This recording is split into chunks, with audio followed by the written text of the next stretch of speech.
नमस्कार श्रोता मित्र हो. कथारस सादर करत आहे ज्येष्ठ साहित्यिक रामचंद्र सडेकर लिखित कादंबरी हुंदका. प्रकरण 19. नेहमीप्रमाणे आपले स्वागत झाले नाही हे मिसेस फर्नांडिसांच्या लक्षात आलं होतं, पण त्यामुळं त्या नाउमेद झाल्या नव्हत्या. बिंदूबद्दल त्यांच्या मनात सहानुभूती होती. बिंदू वामनच्या गैरहजेरीत शंतनुराव आणि शकुंतलाबाईंना शेजार धर्माला अनुसरून त्यांनी स्वतःच्या घरात बसवून घेतले असताना बोलण्याच्या ओघात बिंदूने प्रेमविवाह केल्याचं त्यांना समजलं होतं. आपल्या आईवडिलांचा विरोध न जुमानता वामनशी लग्न करणाऱ्या बिंदूबद्दल आपसुकच त्यांच्या मनात आपुलकी निर्माण झाली होती. आणि बिंदूशी भांडणाऱ्या, तिच्याकडे VCRची मागणी करणाऱ्या वामनबद्दल त्यांचं मन कलुषित झालं होतं. मिसेस फर्नांडिस शेजारी बसल्या तरी बिंदू काही क्षण त्यांच्याशी बोलली नाही. ती रेखाला शांत करण्याचा प्रयत्न करत होती. मिसेस फर्नांडिसने तिच्याकडून रेखाला घेतलं. मिसेस फर्नांडिसने मांडीवर घेताच रेखाचा रडण्याचा भर ओसरला होता. हळूहळू ती शांत झाली होती आणि हसूही लागली होती. लब्बाड. रेखा हसू लागताच बिंदूचा संत्रस्त चेहराही हसू लागला होता. आजी पाहिजे होती तुला. ग्रँडमा हवी होती तिला. बिंदूने आपला उल्लेख आजी असा करताच मिसेस फर्नांडिस खुश झाल्या होत्या. मग तू तुझ्या मदर फादरकडे रेखाला घेऊन का जात नाहीस? मिसेस फर्नांडिसने अचानक विचारल्या प्रश्नाने बिंदू दचकली होती. काय उत्तर द्यावं हे तिला सुचले नव्हतं. तुझा हजबंड ऑब्जेक्शन घेतो? या बाईने असा कसा प्रश्न विचारला याचाच विचार त्या क्षणी बिंदू करीत होती. झगडा करतो काय तुझ्या संग? मिसेस फर्नांडिसने हळू आवाजात विचारले. मिसेस फर्नांडिसचा रोख बिंदूला कळला नव्हता, पण तिची गंमत करण्याच्या उद्देशाने तिने अगदी किविलवाना चेहरा केला होता. मिसेस फर्नांडिसच्या चेहऱ्यावर सहानुभूती प्रकटलेली पाहून बिंदूला आतून उकळ्या फुटत होत्या. तिच्या मते गंमत रंजक होत होती आणि मिसेस फर्नांडिसने पुढचा प्रश्न विचारताच मात्र ती स्वतःच्या हसून न लपविता खो खो हसली होती. तो त्रास देतो का तुला? छळतो तुला? हसणाऱ्या बिंदूकडे मिसेस फर्नांडिस आश्चर्याने पाहतच राहिल्या होत्या. आपण काय विनोद केला हे त्यांना समजलं नव्हतं. हसण्याचा भर ओसरताच मात्र बिंदू म्हणाली होती, वामन एक आयडियल हजबंड आहे. तो माझ्यावर आणि रेखावर फार प्रेम करतो. पण तिच्या बोलण्यावर मिसेस फर्नांडिसचा विश्वास बसला नव्हता. ती बिंदूला वामनच्या प्रेमात पागल झालेली मुलगी समजत होती. सासऱ्याकडून किमती वस्तू आणण्यासाठी आपल्या बायकोला छळणाऱ्या, मारणाऱ्या नवऱ्यांच्या कित्येक कहाण्या त्यांनी वर्तमानपत्रात वाचल्या होत्या. VCRची मागणी करणाऱ्या वामनबद्दल त्यांचे मन संशयक होते. जपून राहू गे. आजकालच्या जमान्यात कोणाचा भरोसा दिला येऊच ना. मिसेस फर्नांडिस गेल्या तरी बिंदू गदगदून हसत राहिली होती. मिसेस फर्नांडिसच्या बोलण्याची तिला फार मजा वाटली होती, पण त्यातील गांभीर्य तिला कळलं नव्हतं. मिसेस फर्नांडिसचा झालेला गैरसमज तिने दूर न करता त्यालाच खतपाणी घालून गंमत करण्याचा प्रयत्न केला होता. हा तिचा पोरकटपणा होता आणि ते वामनचे दुर्दैवही होतं. हसण्यासारखं काय घडलं अगदी? वामन तिच्यासमोर येऊन बसत विचारता झाला. बिंदू हसते आहे हे पाहून त्यालाही बरं वाटलं होतं. त्याच्याही मनावरचा ताण सैल झाला होता. मी बोलत नाहीये तुझ्याशी. तो समोर येताच हसायचं थांबून मिश्किलपणे बिंदू म्हणाली, सारखा भांडत असतोस माझ्याशी. यापुढे नाही भांडणार. वामनने कान पकडले. तू माझा खूप छळ करतोस. तिचे बोलणे ऐकून वामन दचकलाच आणि त्याची तशी मुद्रा पाहून बिंदूला पुन्हा हसू आले होते. मी छळतो तुला असे त्या आंटीचे मत आहे. बापरे. वामनचा चेहरा हिरमुसला झाला होता. मी खरोखर छळतो तुला? बिंदूने मान हलवली आणि जमिनीवर गोदडीवर ठेवल्या रेखाला ती म्हणाली, हो की नाही सोनूले? तुझे बाबा आपल्याला छळतात की नाही खूप?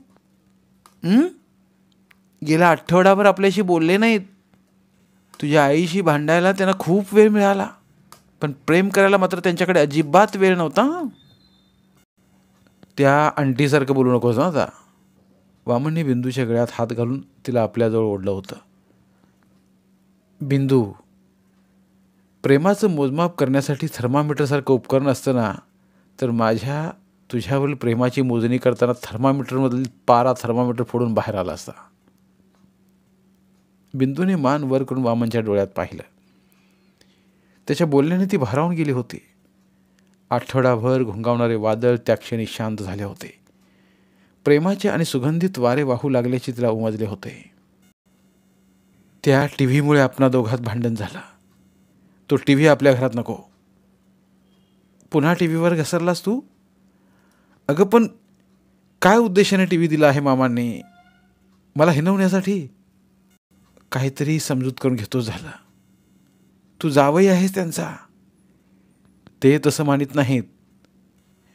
या भेटीमागचा त्यांचा उद्देश कदाचित लग्नानंतर जी कटुता निर्माण झाली होती ना, ती नाहीशी करण्याचाही असेल.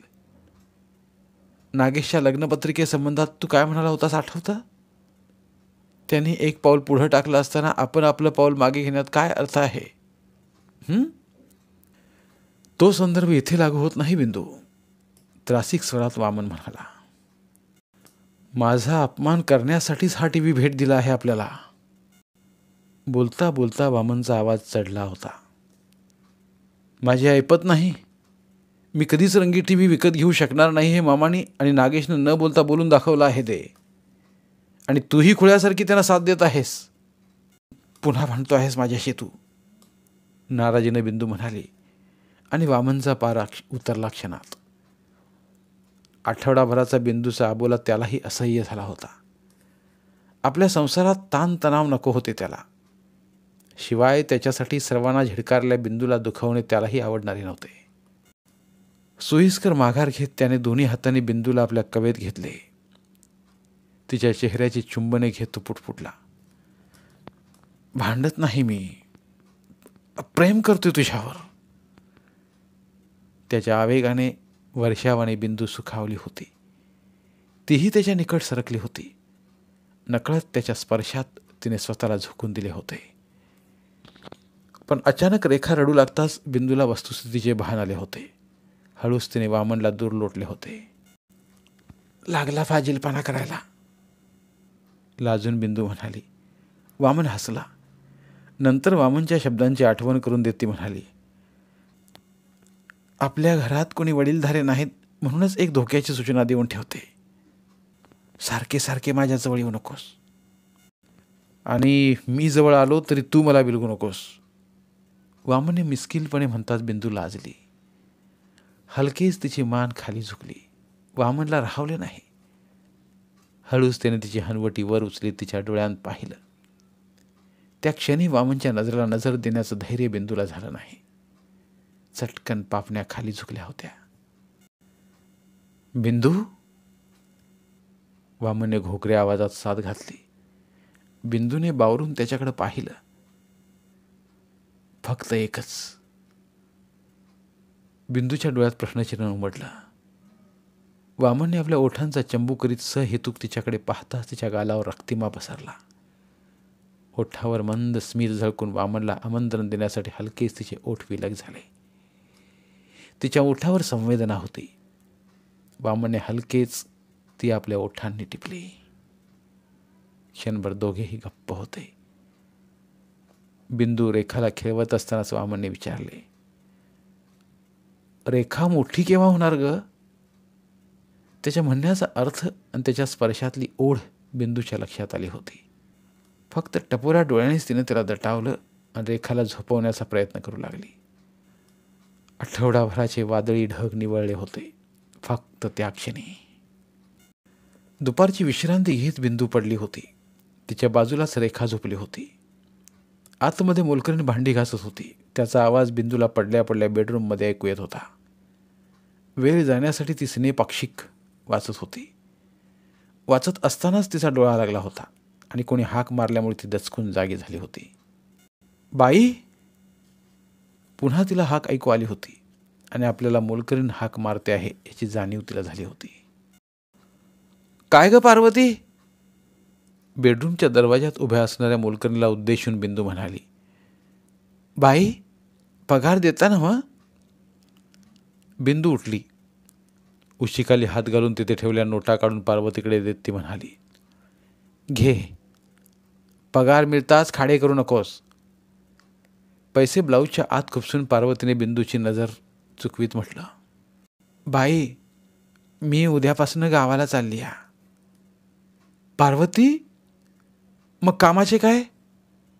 बिंदू धास्तावली होती. ते तुमचं तुम्ही पाहून घ्या बाई. अगं पण मला जायलाच हवं, असं म्हणून पार्वती तरातरा निघून गेली होती. बिंदूला ब्रह्मांड आठवलं होतं. उद्यापासून सगळी कामं आपल्याला करावी लागणार या कल्पनेनंच थकून गेल्यासारखी झाली होती ती. संध्याकाळी वामन येताच तिने पार्वतीने काम सोडल्याचं त्याला सांगितलं आणि त्याचाही चेहरा कडू औषध प्यायल्याप्रमाणे झाला. मी दुसरी मोलकरणी शोधतो, असं त्याने बिंदूला आश्वासन दिलं होतं.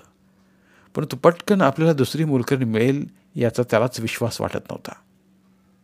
बिंदूला त्रास होईल म्हणून सगळी कामे त्यानेच दुसऱ्या दिवशी झपझप उरकली होती.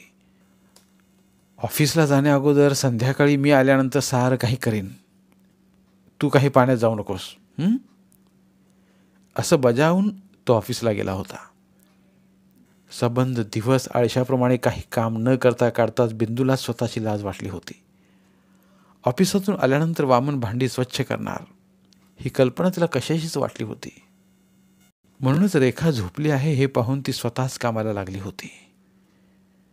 2 दिवस घरकामासाठी कोणी मिळालं नाही आणि मग धुसफूस सुरू झाली.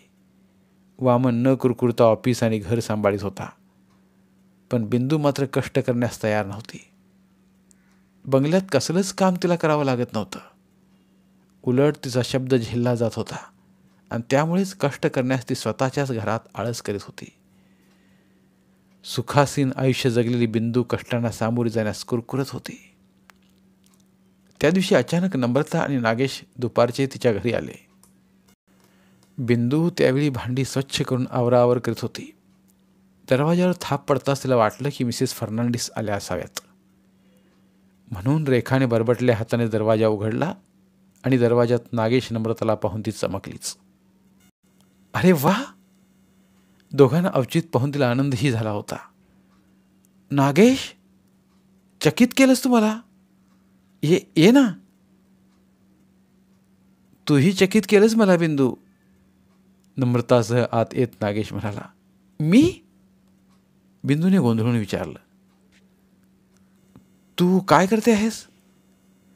नागेश तिच्या राखेने बरबटल्या हाताकडे बोट दाखवीत सहज स्वरात म्हणाला. पण त्या स्वरातला उपहास बिंदूला जाणवला होता. शरमली ती. मोलकरीण होती ना? नम्रताने मध्येच विचारले. होती ग, पण सोडून गेली, बिंदू समर्थन करण्याच्या उद्देशाने तत्परतेने म्हणाली. आणि दुसरी लगेच कुठे मिळते?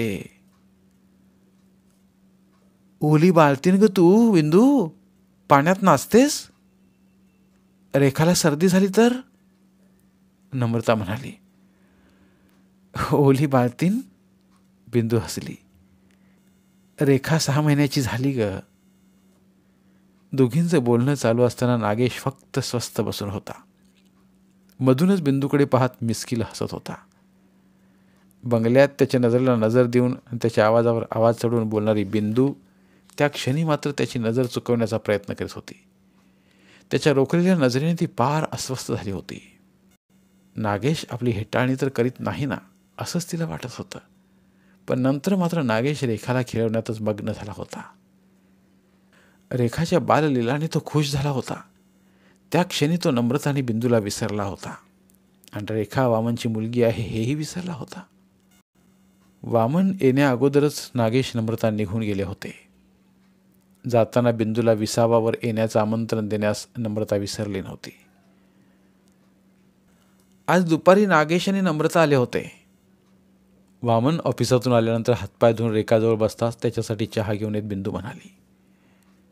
दुपारी? वामन पुढे काही बोलला नाही. विसावावर येण्याचं आमंत्रण देण्यास आले होते ते, बिंदू वामनजवळ बसत म्हणाली. मी ऑफिसला गेलो आहे हे माहीत असताना का वाकड्यात शिरतोस वामन? वामनने खांदे उडवले. त्याला वाद घालण्याची इच्छा नव्हती. मग जाऊया आपण. वामनने आश्चर्याने बिंदूकडे पाहिले. बंगल्यात आपल्याला मान दिला जाणार नाही हे माहीत असूनही बिंदू बंगल्यावर जाण्याचा आग्रह करते आहे याचंच वामनला वाईट वाटलं होतं. मी कसा येऊ शकणार बिंदू? संयत स्वरात वामन बोलला. मला ऑफिस आहे. अगोदरच खूप रजा घेतल्या आहेत मी. पुन्हा दांडी मारली तर नाडकर्णी साहेब कोकलेल. मग मी एकटी जाऊन येऊ? तिच्या बोलण्याचा वामनला जबरदस्त धक्का बसला होता. बिंदू बदलत चालले आहे असं वाटलं त्याला. जा, रेखाला सांभाळ मात्र. हवं तर सकाळी ग्रँड रोड स्टेशनपर्यंत मी सोबत करीन तुला. थँक्यू वामन. बिंदूने आनंदाने त्याला मिठी मारली होती. तिचा आनंद आणि उत्साह पाहून वामनच्या मनातील क्लिमिश झडून गेलं होतं. तरीही आपल्याशिवाय बिंदू बंगल्यावर जाण्यास तयार झाली ही गोष्ट त्याला खटकली होती. दुसऱ्या दिवशी जेव्हा थकून भागून वामन घरी परतला तेव्हा घराला कुलूप पाहून तो नाराज झाला होता. बिंदू सकाळी शंतनूरावांकडे गेली होती. संध्याकाळ होण्याच्या आत परत येण्याचे तिने वामनजवळ कबूल केले होते, परंतु अजून आली नव्हती ती. वामनने स्वतःकडील चावीने कुलूप उघडले होते. बिंदू आणि रेखाशिवाय त्याला त्याचे घर फार भयान वाटले होते. स्वतःसाठी चहा बनवला त्याने, परंतु बिंदू अवतीभोवती नसल्याने चहासुद्धा गोड लागला नाही त्याला. वेळ जात नाही म्हणून टी व्ही ऑन केला त्याने, पण रेखाचे हसणे रडणे ऐकू येत नव्हते आणि टी व्हीवरील गाण्याचा कार्यक्रमही कर्कश वाटल्यामुळे त्याने टी व्ही बंदही करून टाकला होता. अंधारून आले आणि मग मात्र वामनचा धीर सुटला. बंगल्यावर फोन करावा या हेतूने तो ताडताड इमारत उतरला आणि त्या क्षणी शंतनूरावांची आलिशान मोटार त्याच्या इमारतीसमोर थांबली. मोटार पाहून वामन थबकला.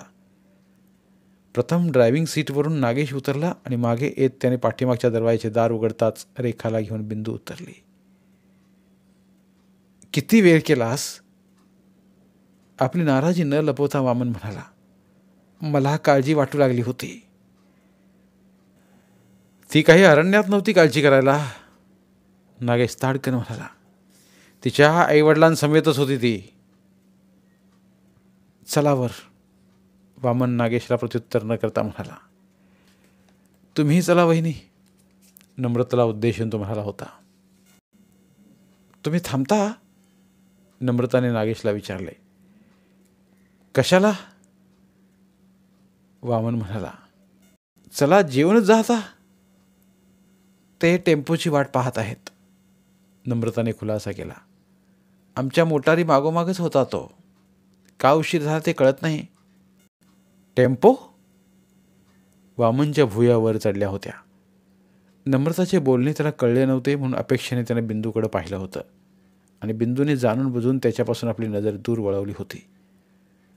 वळणावर वळलेला टेम्पो इमारतीच्या दिशेने येताना वामनला दिसला आणि अनामिक हुरहुर वामनच्या मनात दाटून आली. आपले मन संतापाने का भरून गेले आहे हे त्याला कळत नव्हतं. टेम्पो नागेशने हात हलवताच थांबला. नागेश टेम्पोच्या पिछाडीला गेला. सांभाळून उतरवा रे, नागेशने टेम्पोतील कामगारांना इशारा दिला. वामन डोळे फाडून पाहत होता. त्याच्या उभ्या शरीराला कंप सुटला होता. दात ओठावर रुतले होते आणि हाताच्या मुठीही वळल्या होत्या. अपमानित झाल्याप्रमाणे त्याची स्थिती झाली होती. आपल्या मनात हुरहुर का दाटून आली हे त्या क्षणी त्याला उमजलं होतं. संतप्त नजरेने त्याने बिंदूकडे पाहिलं, परंतु बिंदूचे त्याच्याकडे लक्षच नव्हतं. ती संमोहित नजरेने टेम्पोच्या दिशेने पाहत होती. टेम्पोतील कामगार अगदी सहजपणे धुण्याचे इम्पोर्टेड मशीन खाली उतरवित होते. धन्यवाद. उर्वरित कादंबरी पुढील भागात. धन्यवाद. प्रिय श्रोते मित्र हो, आपल्यासाठी एक आवाहन. आमच्या चॅनलच्या प्लेलिस्ट विभागात तुमच्यासाठी शेकडो कादंबऱ्यांचे ऑडिओ बुक्स उपलब्ध आहेत. तिथे प्रत्येक कादंबरीचे सर्व भाग एकत्रित मिळतील. त्यामुळे सध्या सुरू असलेल्या क्रमशः कादंबरीच्या पुढील भागासाठी वाट पाहण्याची गरज नाही. तुमच्या वेळेनुसार तुम्ही संपूर्ण कादंबरी सलगपणे ऐकू शकतात आणि साहित्याचा आस्वाद घेऊ शकता. कृपया आमच्या चॅनलच्या होमपेजवर जाऊन प्लेलिस्ट चेक करा आणि तुमची आवडती कादंबरी निवडा. धन्यवाद.